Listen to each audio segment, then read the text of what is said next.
तीन भाई एक बादशाह की कैद में आ गए और उनको ऑफर दिया गया, दीन बदल लो, हमारे दीन में आ जाओ, छोड़ देंगे। सख्त थे, जमे हुए थे, डटे हुए थे, कहा नहीं। कहा जल्लाद को बुलाओ, कोड़े मारो, कहा तैयार हैं हम। इतना नहीं, बादशाह इतने जल्लाद को बुलाया और कहा एक कढ़ाई लाओ, तेल डालो और खौलाओ। जब तेल खोलने, बड़े भाई को उठाकर तेल में डाल, चलते हुए तेल के अंदर जब उस नौजवान को डाला गया तो फौरन दम जदन में रूह निकल गई, शहीद हो गई। दो भाई देख रहे हैं, अपने बड़े भाई की मौत देख रहे हैं। ये हालात आ गए, ये बातें याद रखना। थोड़ी देर के बाद बादशाह ने दूसरे से कहा अब बताओ तुम्हारा क्या इरादा है। दूसरे ने कहा अब तो और भी तुमने सख्त कर दिया इम्तिहान, हम तो अपने नबी को धोखा नहीं दे सकते और ना ही मेरे शहीद भाई को। बादशाह ने दूसरे को उठाया और तेल में डाल दिया, खोलते हुए तेल में डाल दिया, दो शहीद हुए। तीसरा जो था वो 22 साल 25 साल के बीच का था। ये भरी जवानी है, अंगारा होता है, हर नौजवान को ये लगता है कि ये दिन हमारे ऐश के हैं। दुनिया में जहां चमकती हुई चीज को देखता है दिल दे बैठता है, माँ बाप से भाग जाता है, घर बार को छोड़ देता है, उसको हर अच्छी चीज बुरी लगने लग जाती है। यह उम्र बड़ी खतरनाक मंजिल पे आ जाती है नौजवानों, जो इस उम्र में बच गया इंशाअल्लाह वो आगे भी बच जाएगा, आगे भी बच जाएगा। 22 साल का खड़ियल जवान है जिसके सामने उसके दो भाइयों को खोलते हुए तेल में डाला गया, उसकी कैफियत क्या होना चाहिए। अब पूछा गया तुम्हारा क्या इरादा है। कहा इस तरह तुम 100 बार भी तेल में डालोगे तो मैं यही कहूंगा मेरा रसूल मोहम्मद है, सुभान अल्लाह, सल्लल्लाहु अलैहि वसल्लम, हमारे आका मोहम्मद सल्लल्लाहु अलैहि वसल्लम है, मैं यही कहूंगा। बादशाह इतने गुस्से में था, कहा कि इसको चीर दो, इसको काट दो। वजीर था बादशाह का चालाक, उसने कहा इसको कत्ल कर देने मार देने से कुछ होगा नहीं, मुझे 1 महीने का टाइम दे, इसको चेंज करके लेके आऊंगा, अगर नहीं लाया तो मेरी जिंदगी दांव पे लग जाए। बादशाह ने कहा ले जाओ, 1 महीने का टाइम है, इसको बदल करके लाओ। वजह यह थी कि उस वजीर के घर में बड़ी खूबसूरत लड़की थी जिसके रिश्ते के लिए बड़े बड़े बादशाहों के शहजादों के पैगामात आते थे। वजीर ऐसा था कि इस एक नौजवान पर अपनी पूरी मेहनत सर्व करना चाहता था। घर लाया, कमरे में रखा, अच्छी ग़िज़ाएं दी, कहा मैं तुझे मारना नहीं चाहता, कुछ नहीं, तू अपनी जिंदगी में मस्त रह। उस नौजवान ने कहा ठीक है। उसके बाद अपनी बेटी को लगा दिया, ए बेटी तेरे पास तेरे बाप को बचाने के लिए एक ही काम है, इस जवान का दिल जीत करके ले आ, बादशाह से जो चाहे तुझे दिला दूंगा। उस लड़की ने कहा ये तो चुटकी का काम है मेरा। जिसके पास हुस्न होता है उसे ऐसा लगता है हर किसी को अपने दामे फरेब में फंसाएगी। इतना आसान नहीं है, हर कोई लट्टू नहीं होता। रात को जब ये लड़की आती, नौजवान मुसल्ला बिछाता, सजदे में चला जाता, और वो खड़ी रहती बैठी रहती, खड़ी होती बैठी होती, रात गुजर जाती, वो ओंग ओंग कर चले जाती। कितने दिन हो गए, रोजाना वो बात तक नहीं करता, सर तक नहीं उठाता, उसका सजदा लंबा ही होता चला जाए। जब वो चली जाए सजदे से उठ जाए। महीना गुजरने को आया, तंग आ गई, कहा उस जवान को, ए नौजवान, ए पत्थर दिल के लड़के, जरा उठकर एक बार मुझे देख तो ले।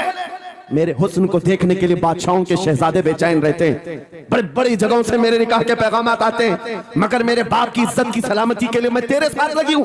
क्या बात है, तुझे गुरूर कितना है, मुझे देखता क्यों नहीं। नौजवान ने सर उठाए बगैर कहा बस तू अपने मकसद में कामयाब नहीं हो सकती, वापस चली जा, इसलिए कि इन आंखों में एक ही हुस्न बस रहा है, वो आमिना के लाल का हुस्न है। क्या बात है, नारे तकबीर, बस वो एक हुस्न बसा हुआ है और उस हुस्न को धोखा नहीं दिया जा सकता।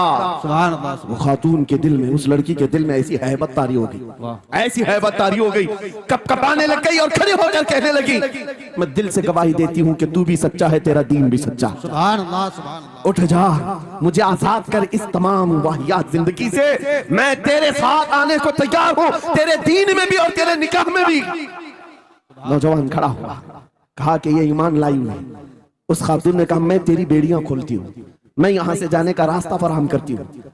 दुनिया जिसको फंसाने के चक्कर में थी, अक्सर ये देखा गया है वो खुद अपनी गर्दन मुस्तफा के कदमों में देने को तैयार। शर्त इतनी है कि मोहम्मद से वफा तूने, तो हम तेरे हैं, ये जहां चीज है क्या अल्लाह हो कलम तेरे हैं। सब तुम्हारा हो सकता है, सब तुम्हारा होगा। बस जिंदाबाद, मरहबा। मेरे अजीजों, अब सुनो आगे की बात। कलियू भी फरमाते हैं, इन जवानों की हिकायत क्यों सुना रहा हूं, ये आने वाले हालात, आने वाले हालात हैं। कहते हैं रात की तन्हाई में उस खातून ने उस नौजवान की बेड़ियां खोल दी, हुजरे का दरवाजा खोल दिया और उसको लेकर के निकल गई। कहा रास्ता मैं बताती हूँ, सल्तनत की सरहदें मैं उबूर कराती हूँ, फिर तेरी मर्जी, अगर मुझे साथ रखना है तो ले चल अपने दयार में, या फिर छोड़ना है तो छोड़ दे। उस नौजवान ने कहा कि ठीक है साथ चलो। रात के वक्त ये दोनों तन्हा साथ चल रहे थे। ये भागे हुए लोग नहीं है, ये ईमान पर इस्तिकामत वाले लोग, ये हुस्न पर फिदा होने वाले लोग नहीं।